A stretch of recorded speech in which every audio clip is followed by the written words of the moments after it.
जी, नमस्कार। मैं हिमशैली से रवि कुमार गुप्ता आपका हार्दिक स्वागत करता हूँ आपके अपने स्केलेटन नर्सिंग के इस ऑनलाइन प्लेटफ़ॉर्म पे। अ, आज की क्लास में हम कुछ इम्पोर्टेंट क्वेश्चंस के बारे में बात करेंगे। कुछ इम्पोर्टेंट क्वेश्चंस जो कि आपके नॉट-सेट के रिगार्डिंग, नॉट-सेट के प्री के रिगार्डिंग और डीएसएसबी के लिए, एसआईसी के लिए, सारे एग्ज़ाम्स के लिए बहुत ज़्यादा इम्पोर्टेंट होने वाले हैं। तो फटाफट से सारे लोग जुड़ जाइए। चलिए, आज की क्लास को हम स्टार्ट करने से पहले कुछ मोटिवेशन लाइन के बारे में बात करेंगे। कि सफलता के लिए तेज चलना ज़रूरी नहीं है। सफलता के लिए, सक्सेस होने के लिए तेज चलना ज़रूरी नहीं है, बल्कि निरंतर चलते रहना ही क्या है, ज़रूरी है।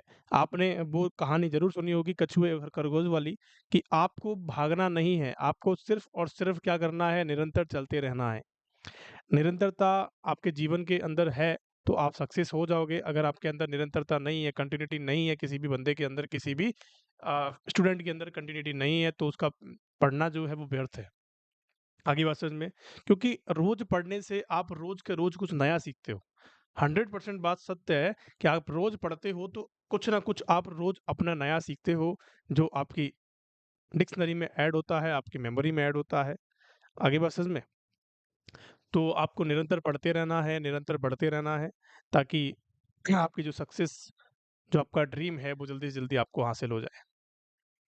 चलिए, आज की क्लास स्टार्ट करने से पहले मैं आपको कुछ 2 बातें बताना चाहता हूँ कि आपको बिल्कुल भी लोड नहीं लेना है, फ्रेश माइंड से, फ्री माइंड से आपको क्वेश्चंस करने हैं, ठीक है? जो चीज़ समझ में नहीं आती, उनको लिखना है और कोई चीज़ समझ में नहीं आती है, तो उनको बार-बार पूछना है। आगे बात समझ में? चलिए, क्वेश्चन का आंसर करना है, क्वेश्चन को तरीके से पढ़ना है, ठीक है? क्वेश्चन आपकी स्क्रीन पर पहला क्वेश्चन आपकी स्क्रीन पर ये रहा। आगे क्वेश्चंस जो हैं, वो बहुत ईज़ी होने वाले हैं, इतने टफ नहीं होंगे। मैं आपको बताता हूँ कैसे-कैसे होंगे। A client is admitted with the metabolic acidosis।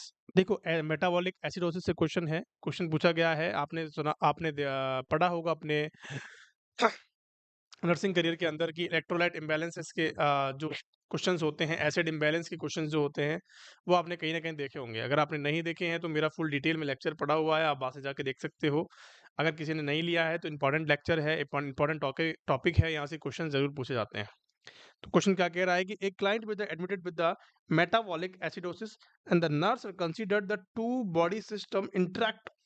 Question क्या कह रहा है, क्वेश्चन को पढ़ना समझ से। एक क्लाइंट एडमिट है विद द मेटाबॉलिक एसिडोसिस, एक मेटाबॉलिक एसिडोसिस का पेशेंट है, ठीक है भैया। The nurse considered that two body system, इसके अंदर two body system interact with the bicarbonate buffer system, कि इसके अंदर 2 ऐसे बॉडी के सिस्टम होते हैं, एक ह्यूमन बॉडी के अंदर ऐसे 2 सिस्टम हैं, जो बफर सिस्टम के अंदर क्या करते हैं, इंटरैक्ट करते हैं, इंटरेस्ट लेते हैं और उनका काम वही होता है, ठीक है? The preserve the healthy blood body fluid pH, what body system the nurse assist, कौन से ऐसे सिस्टम्स होते हैं, कौन से नर्स क्या करेगी, उन सिस्टम को असिस्ट करेगी, तो कौन से हैं बताएंगे फटाफट से कि कंपलसेटरी मैकेनिज्म के अंदर काम में आते हैं, कंपलसेटरी चेंजेस के अंदर काम में आते हैं।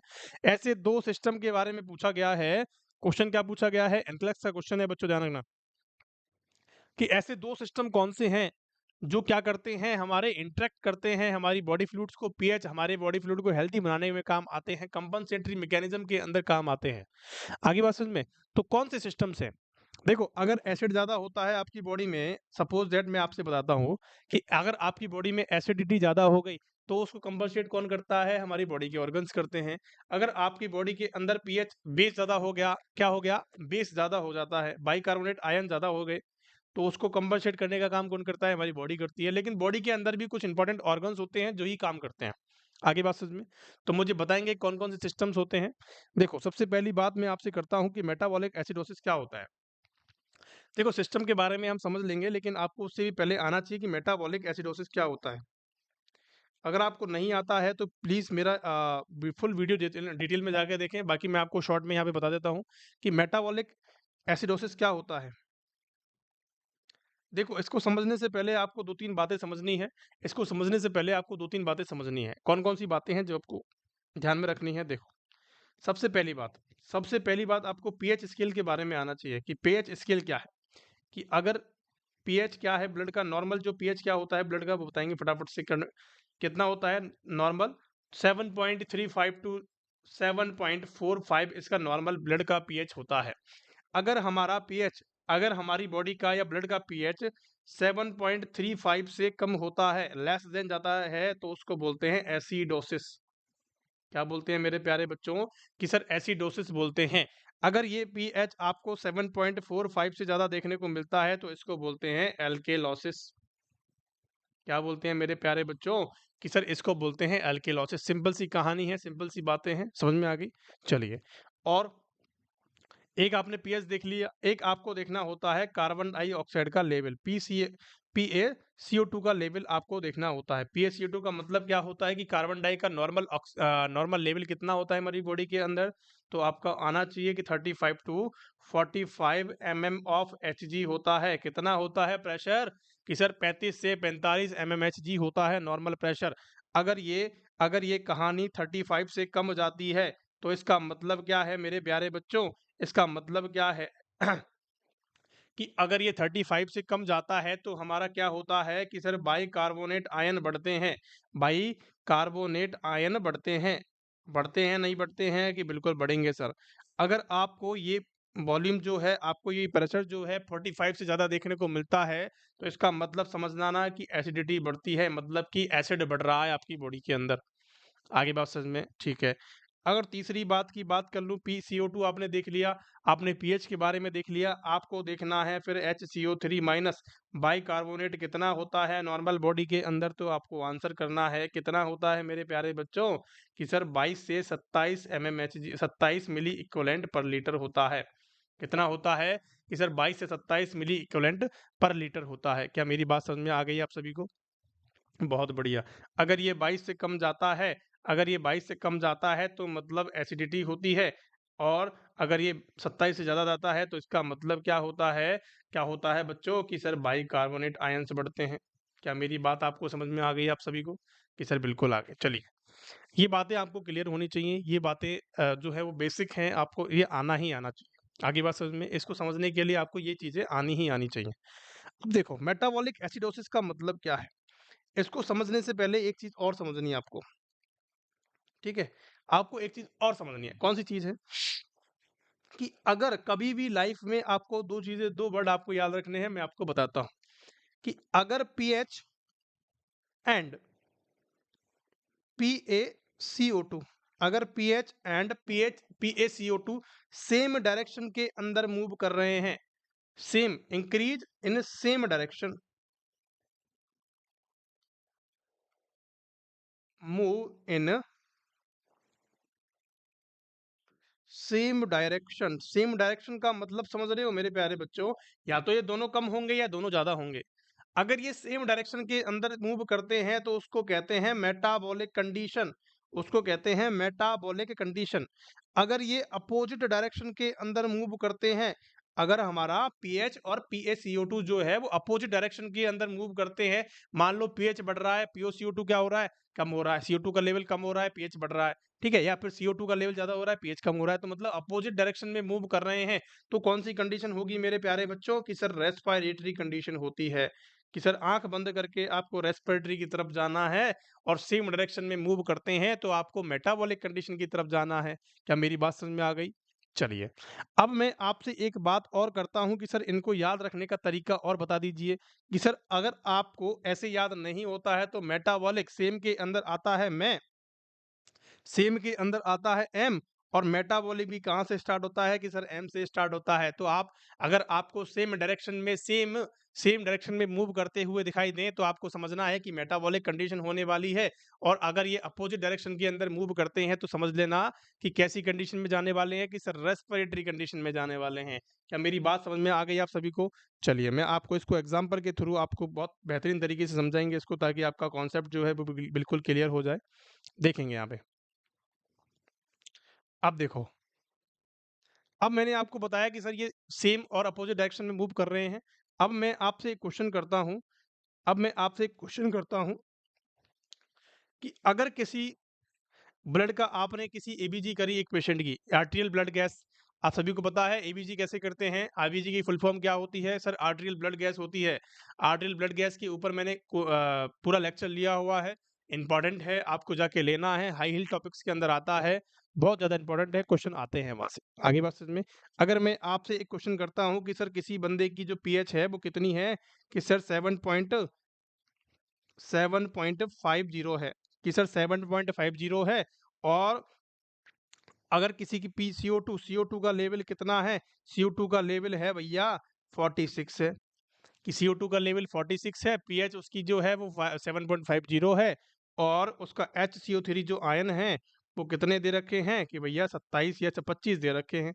ठीक है, अब आपको इसको सॉल्व करना है कि इसको कौन सी कंडीशन है। देखो मैंने अभी आपको बताया था कि पीएच भी बढ़ रहा है, नॉर्मल कितना होता था कि सर 7.35 से 7.45 होता था, लेकिन ये तो नॉर्मल से ज़्यादा है, तो इसका मतलब ये बढ़ रहा है, इंक्रीज हो रहा है, कि सर बिल्कुल हो रहा है।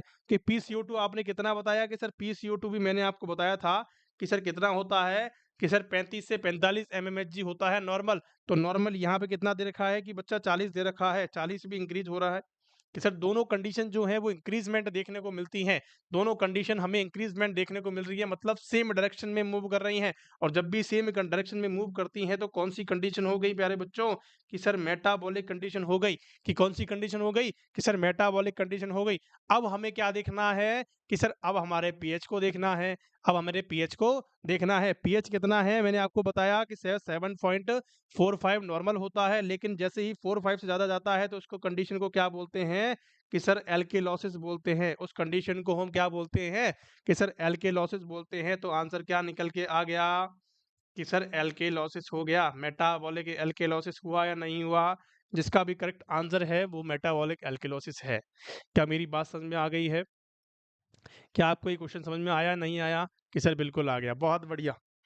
चलिए अब मैं एक क्वेश्चन और देता हूँ, आपको हल करना है, ठीक है। एक एक पीएच जो दे रखी है किसी पेशेंट की, वो दे रखी है 7.30। अब एक पेशेंट की जो दे रखी है PCO2 का लेवल जो दे रखा है वो कितना दे रखा है मेरे प्यारे बच्चों, कितना दे रखा है, वो दे रखा है 50 mmHg दे रखा है, ठीक है। और HCO3 का जो लेवल है, SCO3 का लेवल है वो दे रखा है 22। अब मुझे बताएंगे इसका आंसर क्या होने वाला है। देखो वही फॉर्मूला अपनाना है, वही सेम डायरेक्शन में मूव कर रहे हैं या अपोजिट डायरेक्शन में मूव कर रहे हैं वो देखना है आपको। ठीक है, तो पीएच कहाँ जा रहा है बच्चों, कि सर ये 3.5 से कम जा रहा है, मतलब डिक्रीज हो रहा है। ठीक है, अगर CO2 का लेवल कितना हो रहा है, कि सर CO2 का लेवल बढ़ रहा है, दोनों अपोजिट डायरेक्शन में मूव कर रहे हैं या नहीं कर रहे हैं, कि सर बिल्कुल कर रहे हैं, अपोजिट डायरेक्शन में मूव कर रहे हैं। और जब भी आपने बताया था कि अपोजिट डायरेक्शन में मूव करते हैं, इसका मतलब क्या होना है, कि सर रेस्पिरेटरी होना है। कौन सी कंडीशन होगी बच्चों, कि सर रेस्पिरेटरी होगी। अब ये मेटाबॉलिक रेस्पिरेटरी एसिडोसिस होगा या एल्किलोसिस होगा, उसको कैसे देखेंगे, उसको हम देखेंगे पीएच से। तो पीएच कितना बताया था सर आपने नॉर्मल, कि सर नॉर्मल तो 7.35 बताया था, 35 से 45 बताया था, लेकिन यहाँ पे जैसे ही 35 से कम होता है तो उसको हम एसिडोसिस बोलते हैं। तो यहाँ पे क्या होगा, कि सर रेस्पिरेटरी एसिडोसिस आपको देखने को मिलता है। ये किसका करेक्ट आंसर हुआ है प्यारे बच्चों, कमेंट करके बताएंगे फटाफट से। जिसका भी रेस्पिरेटरी एसिडोसिस कमेंट करके बताएंगे अगर आंसर ठीक हुआ है तो। अब मैं आपको एक क्वेश्चन देता हूं, आपको हल करके कमेंट सेक्शन में आपको आंसर्स बताने हैं कि क्या आंसर इसका होने वाला है, बताएंगे है ना। अगर किसी पेशेंट का जो पीएच है वो कितना दे रखा है, 7.45 दे रखा है, इसको लिखेंगे 47 दे रखा है। और जो CO2 का जो लेवल है बच्चों वो कितना दे रखा है, कि सर 7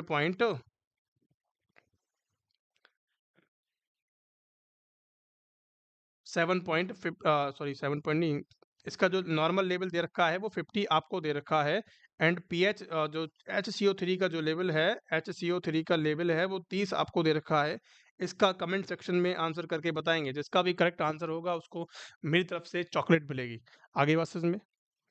चलिए अब हमारे क्वेश्चन पे चलते हैं, क्वेश्चन हमारा क्या कह रहा था। तो क्वेश्चन के अंदर पूछा गया था कि सर मेटाबॉलिक एसिडोसिस का पेशेंट है, लेकिन हमें क्वेश्चन क्या पूछा गया था, कि ऐसे दो बॉडी के ऑर्गन्स के नाम बताए जो बफर सिस्टम के अंदर क्या करते हैं, इंटरेक्ट करने का काम करते हैं, हमारी बॉडी में कंपनसेटरी मैकेनिज्म का काम करते हैं। देखो अब यहाँ पे स्केलेटन सिस्टम या नर्वस सिस्टम क्या कोई आउट इन करता है ये, कि सर इन और आउट इनका कोई पर्पस नहीं होता है। ठीक है। सर्कुलेटरी सिस्टम का इन करता है, आउट करता है कि सर सर्कुलेटरी सिस्टम नहीं करता है, लेकिन यूरिनरी सिस्टम इन और आउट करने का काम करता है। कि सर ये क्या करता है कि सर कुछ ना कुछ आउट करने का काम करता है, यहाँ से कुछ चीज़ें बाहर निकलती हैं। आगे बात समझ में? कि सर रेस्पिरेटरी करता है या नहीं करता है? कि सर रेस्पिरेटरी बिल्कुल करता है, आपकी CO2 को मेंटेन करने का काम करता है और आपके यूरिनरी सिस्टम क्या करता है, आपके बाइकार्बोनेट को मेंटेन करने का काम करता है। इसीलिए जिसका भी आंसर बच्चों सी है, जिसका भी आंसर सी है वो करेक्ट आंसर है हमारे। यूरिनरी सिस्टम और रेस्पिरेटरी सिस्टम क्या करते हैं हमारे, इस चीज़ को मेंटेन करने का काम करते हैं। हमारे 2 ऐसे बॉडी के ऑर्गन्स हैं जो क्या काम करते हैं, हमारे बफर सिस्टम को मेंटेन करने का काम करते हैं। क्या मेरी बात समझ में आ गई है? मस्कुलर सिस्टम का कोई रोल नहीं होता है, एंडोक्राइन सिस्टम का कोई रोल नहीं होता है। क्या मेरी बात समझ में आ गई आप सभी को? बहुत बढ़िया, चलेंगे अगले क्वेश्चन की तरफ। इस क्वेश्चन का आंसर सारे बच्चे करेंगे। अगर क्वेश्चन अगर नहीं आता है तो कमेंट करके पूछेंगे, हमारे सपोर्टेड नंबर्स पे कॉल करके पूछेंगे। आगे बात समझ में? चलिए, क्वेश्चन नंबर अगला क्या कहता है? क्वेश्चन नंबर 8 कि a nurse is reviewing the client serum electrolyte laboratory report. एक नर्स है, एक नर्सिंग ऑफिसर है जो क्या काम कर रहा है, सीरम इलेक्ट्रोलाइट की लेबोरेटरी रिपोर्ट को देख रहा है कि what is the comparison between the blood plasma and interstitial fluid. Question पूछा गया है, क्वेश्चन को घुमा फिरा के पूछा गया है कि एक नर्स है जो क्या काम कर रही है, लैब की रिपोर्ट को देख रही है, लेकिन यहाँ पे क्वेश्चन दूसरा पूछा गया है कि what is the compensatory mechanism, sorry comparison between the blood plasma and interstitial fluid के अंदर बीच में क्या पूछा गया है, यहाँ पे कंपैरिजन पूछा गया है। बताएंगे फटाफट से क्या आंसर होने वाला है, इसका क्या आंसर करेक्ट होने वाला है कि इसके अंदर कौन कौन सी चीजें होने वाली हैं।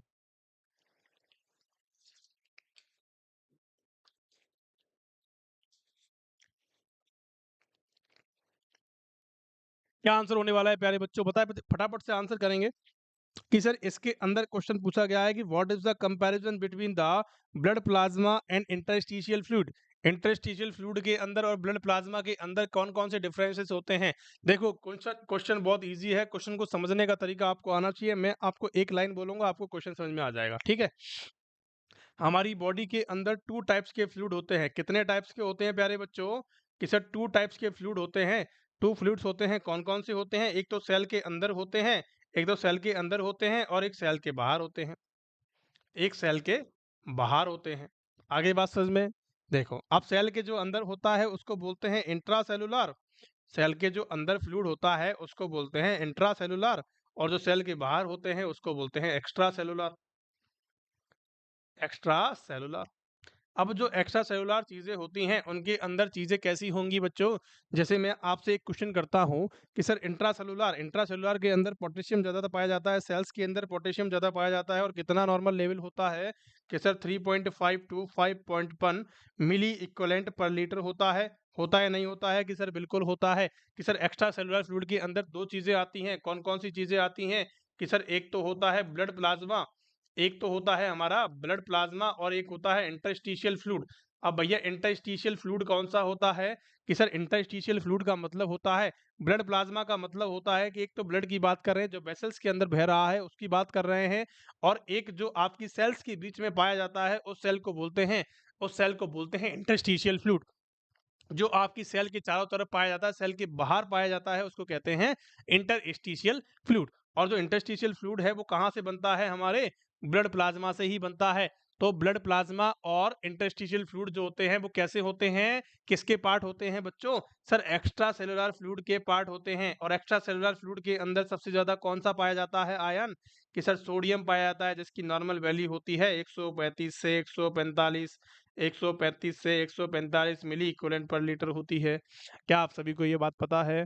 कि सर बिल्कुल पता है। चलिए, अब बिल्कुल आंसर करेंगे ध्यान पूर्वक। मैंने आपको बताया था कि सर इंटरस्टिशियल फ्लूइड और ब्लड प्लाज्मा दोनों सेम कैटेगरी के होते हैं, दोनों सेम चीजें होती हैं। क्या मेरी बात समझ में आ गई? तो they both contain the same kinds of ion, बिल्कुल करेक्ट आंसर है बच्चों। जिसका भी ए आंसर है वो करेक्ट आंसर है। कि सर दे बोथ कंटेन, ये दोनों फ्लूइड, बोथ का मतलब दोनों, दोनों कंटेन क्या रखते हैं, क्या रखते हैं? सेम काइंड्स ऑफ आयन रखते हैं। आ गई मेरी बात समझ में मेरे प्यारे बच्चों? कि सर बिल्कुल आ गया। दो ही तरह के फ्लूइड होते हैं हमारी बॉडी के अंदर। एक तो क्या होता है, इंट्रासेलुलर होता है, और एक्स्ट्रा सेलुलर होता है। जो इंट्रासेलुलर मतलब सेल्स के अंदर पाया जाता है, और जो सेल्स के बाहर पाया जाता है, चाहे ब्लड के अंदर हो चाहे इंटरस्टिशियल फ्लूइड के अंदर हो। आगे बात समझ में? चलिए, अब देखो दूसरे आंसर क्या कह रहा है कि plasma exert the lower osmotic pressure, ये बिल्कुल बात गलत है। Plasma contain the more rich each kind of iron, बिल्कुल बात गलत है। Sodium higher in plasma and where the potassium in interstitial fluid, बिल्कुल नहीं होता है, क्योंकि पोटेशियम सबसे ज्यादा कहाँ पाया जाता है मेरे प्यारे लाल लालियों, कि सर कहाँ पाया जाता है, हमारे सेल के अंदर पाए जाने वाला आयन है। क्या मेरी बात समझ में आ गई आप सभी को? चलिए बहुत बढ़िया। क्वेश्चन नंबर 10वां क्या कह रहा है, ध्यान से ध्यान के। क्वेश्चन नंबर 10 क्या कह रहा है कि a nurse is evaluating the effectiveness of the treatment of the client with the excessive fluid volume. आपने क्या किया है, क्वेश्चन को समझना क्या कह रहा है कि ए नर्स, एक नर्सिंग ऑफिसर क्या कर रहा है, इवेलुएट कर रहा है इफेक्टिवनेस ऑफ ट्रीटमेंट, किसके ट्रीटमेंट की, for client with the excessive fluid volume excess. एक बंदा आपके पास आया, एक बंदा जो आपके पास पेशेंट एडमिट हुआ, जिसको क्या था, फ्लूइड ओवरलोड हो रहा था, फ्लूइड वॉल्यूम एक्सेस हो गया था उसकी बॉडी के अंदर, बहुत ज्यादा फ्लूइड वॉल्यूम हो गया था, तो उसको बहुत सारी कंडीशंस अराइज हो गई थी, तो वो हमारे पास आया और आपने उसको क्या दिया, ट्रीटमेंट दिया कि इसका जो फ्लूइड का लेवल है वो नॉर्मल हो जाए, फ्लूइड को हम बाहर निकाल दें। ठीक है, उसकी इफेक्टिवनेस, ट्रीटमेंट की इफेक्टिवनेस को कैसे पता करेगी, उसको ऐसा कौन सा साइन देखने को मिलेगा कि हाँ, कि आपने क्या किया, पेट में दर्द हुआ, कि पेट दर्द की गोली ले ली, आपका दर्द खत्म हो जाएगा, इसका मतलब समझना कि क्या हो गया, ट्रीटमेंट जो है वो इफेक्टिव हो गया। तो ऐसे ही आपको कौन सी कंडीशन देखने को मिलेगी कि हमारा ट्रीटमेंट जो है, हमने जो ट्रीटमेंट दिया है वो इफेक्टिव है, जो पेशेंट के काम में आया है, पेशेंट की जो प्रॉब्लम्स थी उसको क्या किया है उन्होंने, सबसाइड किया है।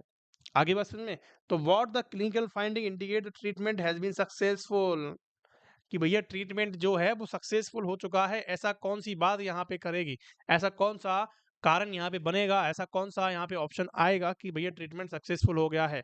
देखो सिंपल सी बात मैं आपसे करता हूँ, दो चीजें बात करता हूँ। जब भी फ्लूइड वॉल्यूम एक्सेस होता है किसी भी मरीज को, फ्लूइड वॉल्यूम जब एक्सेस होता है तो आपको सबसे पहला कार्डिनल साइन देखने को मिलता है। जब भी कार्डिनल साइन होता है, कौन सा मेरे प्यारे बच्चों, कि पेशेंट का क्या होता है कि इंटरनल जुगुलार जो वेन होती है, IJV, internal jugular vein, internal jugular vein जो हमारी गर्दन की साइड में पाई जाती है, वो कैसी हो जाती है, फूल जाती है, प्रोमिनेंट हो जाती है, आपको मोटी मोटी उभरती हुई दिखाई देखने को मिलेगी। इसका मतलब समझ लेना, जिस भी व्यक्ति के यहाँ पे जो वेन जा रही है, इंटरनल जुगुलार वेन, अगर आपको वो कैसी देखने को मिले, फूली हुई देखने को मिले, बाहर निकलती हुई देखने को मिले, चमकीली देखने को मिले, इजीली विजुअलाइज, आपने आपने अपने हाथों के अंदर देखा होगा, तो अपने हाथों के अंदर किसी की जो नसें होती हैं वो एकदम मोटी मोटी दिखाई देती हैं, जिनके अंदर हम इजीली कैनुला जो है वो इंसर्ट कर सकते हैं। वैसी ही आपको यहाँ पे वेन दिखाई देगी, जनरली आपको नहीं दिखाई देगी, लेकिन जिन पेशेंट के अंदर ज़्यादा फ्लूइड वॉल्यूम होता है उन पेशेंट के अंदर वो दिखाई देती है। तो सबसे कार्डिनल साइन कौन सा होता है फ्लूइड वॉल्यूम एक्सेसिस वाले पेशेंट के अंदर, कि सर इंटरनल जुगुलार वेन जो होती है वो प्रोमिनेंट हो जाती है, फूली हुई देखने को मिलती है। आगे बात समझ में, कभी भी क्वेश्चन आता है तो आपको क्या करना है, गलत नहीं करना है। बहुत बढ़िया।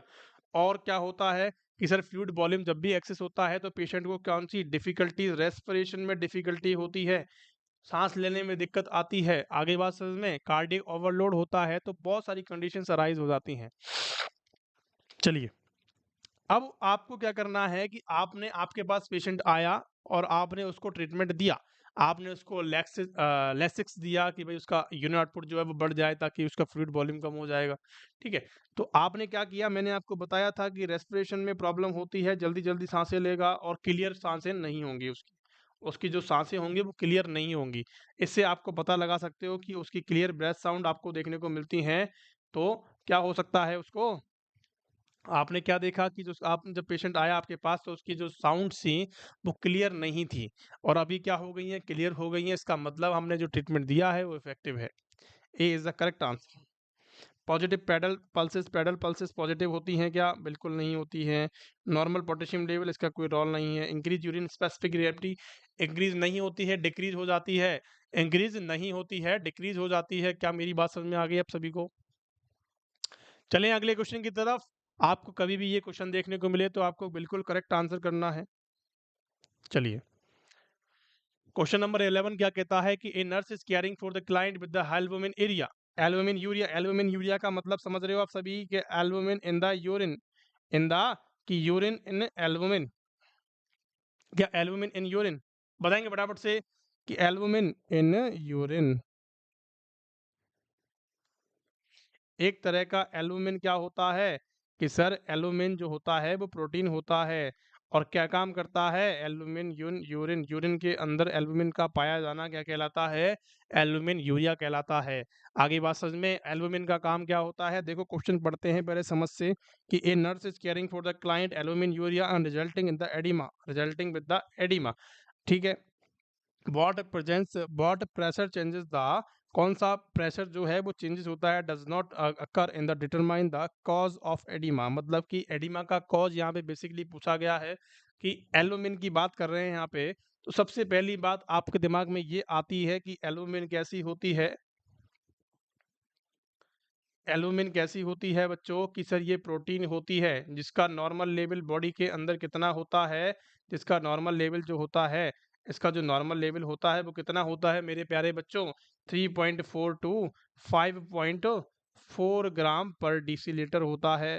कितना होता है कि सर आपका जो नॉर्मल लेवल होता है एल्बुमिन प्रोटीन का ब्लड के अंदर वो 3.4 टू 5.4 ग्राम पर डेसीलीटर होता है।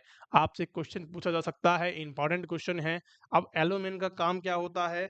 एल्बुमिन का काम होता है maintain the oncotic pressure. Maintain the oncotic pressure. अब ऑनकोटिक प्रेशर क्या होता है और कितना होता है ये आपको पता लगना चाहिए। देखो ऑनकोटिक जो प्रेशर होता है वो 25 mmHg का होता है। अगर आपसे क्वेश्चन पूछा जाता है कितना होता है मेरे प्यारे लाल लालियों कि सर 25 mmHg का होता है। लेकिन अगर क्वेश्चन पूछा जाता है तो कितना होता है कि 25 से 27 mmHg का रेंज के अंदर होता है। क्या मेरी बात समझ में आ गई कि सर रेंज के अंदर पूछा जाए तो 25 से 27 mmHg का होता है। सिंपल सी गणित है कि एल्बुमिन ऑनकोटिक प्रेशर को मेंटेन करता है और ऑनकोटिक प्रेशर वह प्रेशर होता है जो कि सेल्स के पानी को सेल्स के फ्लूइड को बांधे रखने का काम करता है, पकड़ के रखने का काम करता है। अगर ये एल्यूमिन का लेवल जो है वो कम हो जाता है बॉडी के अंदर तो क्या करता है इसका जो प्रेशर है इसका जो जिस प्रेशर से इसने पकड़ रखा था ऑनकोटिक प्रेशर जो है वो कम हो जाता है और कम होने के कारण जो सेल्स का पानी है वो बाहर निकल जाता है। और जैसे ही बाहर निकलता है तो इंटरस्टिशियल फ्लूइड के अंदर बढ़ता है और जैसे ही इंटरस्टिशियल फ्लूइड के अंदर बढ़ता है तो आपको एडिमा देखने को मिलता है बॉडी के अंदर। क्या मेरी गणित आपको समझ में आई, मेरी कहानी मेरा कॉन्सेप्ट आपको समझ में आया। सिंपल सी कहानी है कि ऑनकोटिक प्रेशर वह प्रेशर होता है जो सेल्स के अंदर क्या करता है पानी को पकड़ के रखने का काम करता है, पानी को भर के रखने का काम करता है। और ये प्रेशर जैसे ही कम होता है बॉडी के अंदर जैसे ही बॉडी के अंदर कम होता है क्योंकि यूरिन के अंदर निकल रहा है एल्बुमिन तो बिल्कुल है जाहिर सी बात है एल्बुमिन का लेवल कम होगा तो लेवल कम होगा तो क्या हो जाएगा कि सर ऑनकोटिक प्रेशर भी कम हो जाएगा। और जब प्रेशर कम होगा तो क्या होगा एडिमा के चांसेस बन जाते हैं। क्या बन जाते हैं मेरे प्यारे बच्चों कि सर एडिमा के चांसेस बन जाते हैं। सिंपल सी गणित है, सिंपल सी कहानी है। आगे बात समझ में इतना टफ कोई एग्जाम नहीं होता जो आपके लिए क्रैक नहीं कर सको। बस आपको सही दिशा में सही मौके पे और सही जैसे कहते हैं कि मौके पे चौका लगाना सही चीजें पढ़ने की जरूरत है। आगे बात समझ में तो ऑनकोटिक प्रेशर को मेंटेन करने का काम करता है हमारी एल्बुमिन प्रोटीन। कितना होता है कि 25 mmHg होता है और 25 से 27 रेंज के अंदर होता है। एल्बुमिन क्या होता है कि सर एल्बुमिन एक तरह की प्रोटीन होती है और क्या करता है कि सर एल्बुमिन एक तरह की प्रोटीन होती है और प्रोटीन और इसका लेवल कितना होता है कि सर 3.4 टू 5.4 ग्राम पर डेसीलीटर होता है। क्या मेरी बात समझ में आ गई। अब अपन को क्या करना है कि what the cause of determine the cause. Nurse determine करेगी कॉज ऑफ एडिमा। एडिमा का कॉज क्या था डिक्रीज ऑनकोटिक प्रेशर। अगर आपको ये ऑनकोटिक प्रेशर देखने को मिल रहा है तो किस द करेक्ट आंसर है। क्या इसका करेक्ट आंसर वही होगा। देखो डिक्रीज टिश्यू हाइड्रोटिक प्रेशर बेटा डिक्रीज नहीं होगा, हाइड्रोटिक प्रेशर हमेशा बढ़ेगा तो डिक्रीज नहीं होगा। इंक्रीज द प्लाज्मा हाइड्रोटिक प्रेशर कि सर ये होगा लेकिन ये प्राइमरी नहीं होगा, ये सेकेंडरी होगा। ठीक है। ये इंक्रीज द क्या होगा increase the tissue colloid osmotic pressure भैया इंक्रीज नहीं होगा डिक्रीज होगा। तो डिक्रीज द क्या हो रहा है लास्ट वाला ऑप्शन जिसका भी है बिल्कुल करेक्ट आंसर है कि decrease in the plasma oncotic pressure. Plasma का जो प्रेशर होता है ऑनकोटिक प्रेशर वो क्या हो जाता है कम हो जाता है, उसकी वजह से आपको एडिमा देखने को मिलता है। क्या कॉन्सेप्ट समझ में आ गया मेरे प्यारे बच्चों आपको यहाँ तक का। चले आ गए क्वेश्चन की तरफ, बहुत बढ़िया। क्वेश्चन नंबर अगले 12वां नंबर क्वेश्चन क्या कहता है कि a nurse analysing the how a hyperglycaemia client. एक हाइपरग्लाइसीमिया क्लाइंट है लेकिन हाइपरग्लाइसीमिया का मतलब समझ रहे हो कि उसका जो ग्लूकोज लेवल है वो बढ़ा हुआ होना चाहिए, लेकिन क्या हो रहा है कि हाउ कैसे कैसे blood glucose level is lowered, उसका जो ब्लड ग्लूकोज लेवल है वो कम हो गया। कैसे, उसका एक हाइपरग्लाइसीमिया क्लाइंट है जिसकी जो ग्लूकोज लेवल 200 से 300 से ऊपर रहता था, अब आज उसका जो लेवल आप देख रहे हो वो कम हो गया है। तो क्यों हुआ है कम? कम होने का कारण यहाँ पे पूछा गया है। क्वेश्चन कह रहा है कि अब देखो क्वेश्चन दूसरा आगे पढ़ना है, क्या कह रहा है कि the nurse considered that chemical that buffers. Question change हो गया है, क्वेश्चन ने पलटी मार ली है, क्वेश्चन ने हमें धोखा दे दिया है। क्वेश्चन ने हमें धोखा दे दिया है प्यारे बच्चों की सिंगल लाइन के अंदर कुछ पूछा गया था और लास्ट में कुछ और पूछ लिया है। यही तो कॉन्सेप्ट होता है एग्जाम को क्रैक करने का मेरे प्यारे बच्चों। क्वेश्चन एकदम से पढ़ के आपके दिमाग में आंसर आता है तो आपको क्या करना है, थोड़ा सा पेशेंस रखना है। इतना इजी क्वेश्चन नहीं पूछ सकता है नॉट सेट, ध्यान रखना इस चीज का। तो क्वेश्चन क्या कह रहा है कि नर्स कंसीडर्ड कर रही है द केमिकल वफास the client excessive acetoacetic acid. Acetoacetic acid जो है वो क्या कर रही है बताएंगे फटाफट से। देखो यहाँ पे सिर्फ और सिर्फ केमिकल बफर के बारे में पूछा गया है और केमिकल बफर का काम कौन करता है मैंने आपको बताया था। एक तो होती है CO2, एक तो होती है CO2 और एक होती है हमारी बाइकार्बोनेट, एक होती है बाइकार्बोनेट, एक होती है CO2। आगे बात समझ में। अब यहाँ पे क्या बात कर रही है बच्चों, अब यहाँ पे आपको सिर्फ और सिर्फ दोनों चीज़ों को ढूंढना है। तो देखो ये सोडा बाइकार्बोनेट जो है सोडियम क्लोराइड जो है वो नहीं होगा, पोटेशियम क्लोराइड पोटेशियम भी नहीं होगा। तो दोनों आंसर क्या हो गए, डिसकंटिन्यू हो गए। हमारे पास दो आंसर बचे हैं, दोनों के दोनों सेम हैं, दोनों की दोनों राइट है। अब इसमें प्रायोरिटीज देनी है, बाइकार्बोनेट को देना है या कार्बन डाइऑक्साइड को देना है। देखो हमेशा जो जाती है वो बाइकार्बोनेट पे जाती है बच्चों। किस पे जाती है प्रायोरिटी, बाइकार्बोनेट की तरफ जाता है क्योंकि बाइकार्बोनेट जो आयंस होते हैं वो प्रायोरिटी पे होते हैं। आगे बात समझ में, तो आपको क्या करना है, सिर्फ और सिर्फ bicarbonate is the correct answer होने वाला है। क्या मेरी बात समझ में आ गई आप सभी को? चलिए क्वेश्चन नंबर अगला पढ़ते हैं। क्वेश्चन नंबर अगला क्या कहता है कि for what clinical indicator, for what clinical indicator should nurse assist a client with the who having the gastric lavage. आपको कौन सा क्लिनिकल इंडिकेटर देखना है कि एक पेशेंट है जो गैस्ट्रिक लवास पे चल रहा है और उसको क्या होगा।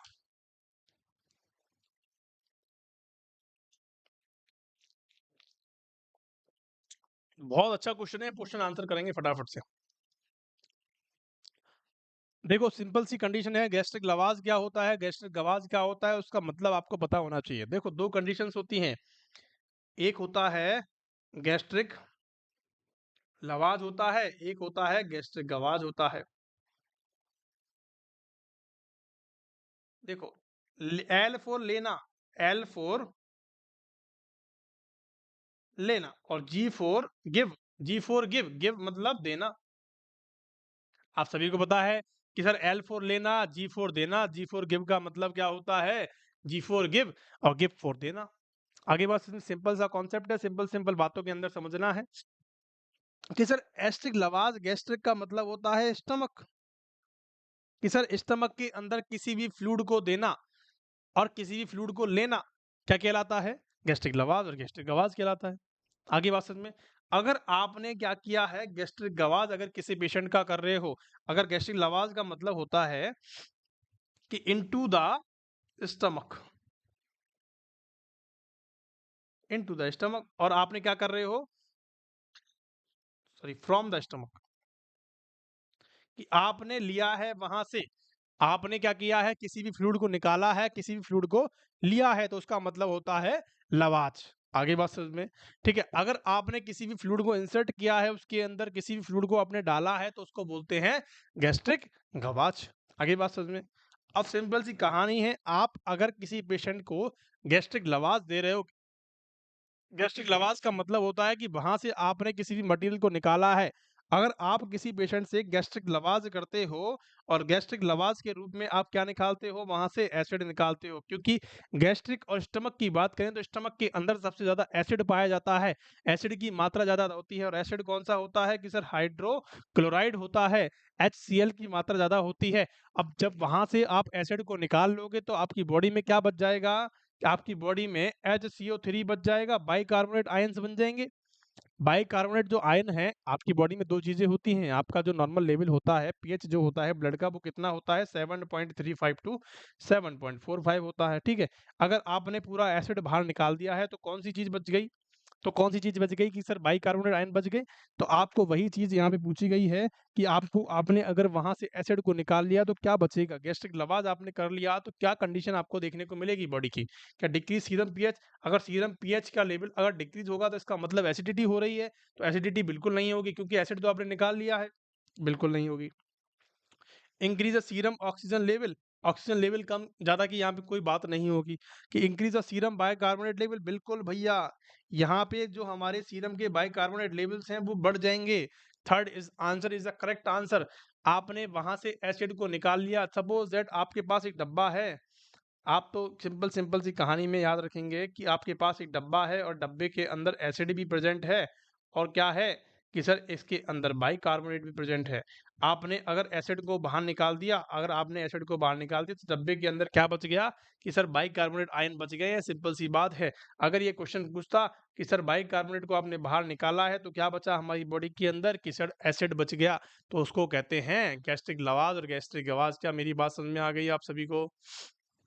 और गैस्ट्रिक गवाज एक होती है, एक होता है गैस्ट्रिक गवाज और गैस्ट्रिक लवाज, दोनों को क्या कहते हैं मेरे प्यारे बच्चों? दोनों को करना क्या कहलाता है कि सर गैस्ट्रिक इरिगेशन कहलाता है। गैस्ट्रिक इरिगेशन कहलाता है। पहले तो हम क्या करते हैं, देते हैं फिर निकालते हैं। गैस्ट्रिक इरिगेशन का मतलब होता है कि स्टमक को धो डालना, उसको वॉश आउट कर देना। उसको क्या कर देना बच्चों? उसको वॉश आउट कर देना क्या कहलाता है? गैस्ट्रिक इरिगेशन कहलाता है। क्या मेरी बात आपको समझ में आ गई मेरे प्यारे बच्चों? चलिए बहुत बढ़िया, अगले क्वेश्चन की तरफ चलते हैं। क्वेश्चन नंबर 14वां क्या कह रहा है कि client with the a client is an state of the uncompensated acidosis and what approximate arterial blood pH does the nurse accept the client to have. Question पूछा गया है कि एक पेशेंट आपके पास है जो कि क्या, इसको छोड़ दो आप, इसको मत समझो। अगर इसको समझना है तो आपको डिटेल में लेक्चर लेना पड़ेगा। मेरी डिटेल में क्लास वहाँ पे एसिड इम्बैलेंस के ऊपर दे रखी है, आप उसको जाके देखें। इंपॉर्टेंट लेक्चर है, बहुत ज़्यादा इंपॉर्टेंट है। आपके सारे के सारे डाउट्स जो हैं वो क्लियर हो जाएंगे। आगे बात समझ में, यहाँ पे क्वेश्चन पूछा गया है कि एक पेशेंट को एसिडोसिस हो रखा है, तो जब भी एसिडोसिस होता है तो पीएच क्या हो जाती है बच्चों? कम हो जाती है। मतलब 7.35 से आपको कम देखने को मिलती है, वही राइट आंसर होगा। जितनी कम देखने को मिलेगी वही राइट आंसर होगा। देखो ये सारी तीनों वैल्यूज क्या हैं कि सर एक्सिमम, ये अबव हैं, ये कम से कम वैल्यू है। अगर यही क्वेश्चन आपको कैसे पूछा जाए कि सर 7.20, 7.10, 7.6 एंड 5, तो इसमें कौन सा करेक्ट आंसर होगा मेरे प्यारे बच्चों? कि सर 5 को हम करेक्ट मानेंगे क्योंकि जितना कम होगा उतना हाई एसिडिक आपको देखने को मिलेगा। आगे बात समझ में? चलिए क्वेश्चन बहुत अच्छा था। क्वेश्चन नंबर नेक्स्ट, एक client serum potassium level has decrease. Serum एक क्लाइंट है जिसका पोटेशियम लेवल जो है वो डिक्रीज इंक्रीज हो चुका है, 5.8 हो चुका है milliequivalent per litre. And what action should the nurse implement first. सबसे पहले वो क्या करेगी? देखो क्या होता है कि जब भी पोटेशियम का लेवल, क्या होता है जब भी पोटेशियम का लेवल बढ़ता है ना तो वो डिसरिथमिया कॉज करता है। मतलब कि रिदम में क्या करता है वो, अबनॉर्मल रिदम करने का काम करता है, डिसरिथमिया करने का काम करता है। ठीक है, अब नॉर्मल जो लेवल होता है वो कितना होता है कि sir 3.5 to 5.1 milliequivalent per litre होता है। ये नॉर्मल लेवल होता है किसका? ये हमारे नॉर्मल लेवल होता है किसका? हमारे पोटेशियम का नॉर्मल लेवल होता है। और पोटेशियम जो है वो कहाँ पाया जाता है कि सर इंट्रासेलुलर ऑर्गन होता है, सॉरी इंट्रासेलुलर आयन होता है। सेल्स के अंदर पाया जाने वाला सबसे ज्यादा इसकी मात्रा होती है। ठीक है, अब आपने देखा कि सर अगर किसी बंदे का, आप एक क्या कर रहे हो, एक नर्स हो, आप एक नर्सिंग ऑफिसर हो एम्स के अंदर, और आपने क्या कर रहे हो, किसी पेशेंट की लैब की रिपोर्ट देखी और 5.8 उसको क्या आ गया है, मिली इक्विवेलेंट पर लीटर आ गया है। तो आप सबसे पहला एक्शन क्या करोगे, क्या करना चाहोगे आप? Call the laboratory repeat test? बिल्कुल नहीं करेंगे। हमारा कोई काम नहीं है कि बार बार उसको रिपीट करवाने का, क्योंकि जब भी पेशेंट का टेस्ट होता है तो वो हमेशा क्या करता है, ऑफिशियली होता है, और ये नहीं कि आप उसको बार बार रिपीट कर लो। ठीक है, take the vital signs, notify the health care provider and inform the cardiac arrest team. भैया प्लेस एन अलर्ट। बिल्कुल, जब अरेस्ट ही नहीं आया तो क्यों करोगे उसको? सिंपल सी बात है, जब भी पेशेंट को अरेस्ट नहीं आता है तो आप कैसे उसको इन्फॉर्म कर सकते हो कार्डिक अरेस्ट वाली टीम को कि भैया जल्दी सामान लेके आ जाओ फटाफट से, कि जल्दी से आप फलाने फलाने वार्ड में आ जाओ और हमारा पेशेंट को अरेस्ट आने वाला है। ऐसा थोड़ी होता है। ऐसे नहीं होता है कभी भी, जब अरेस्ट आता है तभी उनको बुलाया जाता है। तो ये कंडीशन भी गलत हो जाएगी। Take a electrocardiogram ECG and take electrocardiogram and have the lidocaine available. ये कोई तुक वाली बात नहीं है कि आप उसका पहले ही कर दो। सिंपल सा कंडीशन है कि आपको क्या करना है कि वाइटल साइंस लेने हैं एंड नोटिफाई करना है हमारे हेल्थ केयर प्रोवाइडर को। इतना ज़्यादा लेवल बड़ा नहीं है कि आप बहुत कुछ कर दो उसके लिए। आपको इतना हाइपर होने की ज़रूरत नहीं है। जस्ट चिल रहना है, चिल अपने ठंडे दिमाग से आपको क्वेश्चन आंसर्स करने हैं ताकि इज़िली क्वेश्चन आंसर्स सॉल्व हो जाएँ। आगे प्रोसेस में तो यहाँ तक की क्लास में आज हमारे लिए इतने ही क्वेश्चंस करेंगे। नेक्स्ट क्लास में आपको और इम्पोर्टेंट क्वेश्चंस लेके आएँगे। तो थैंक यू सो मच बने रहने के लिए आप सभी को।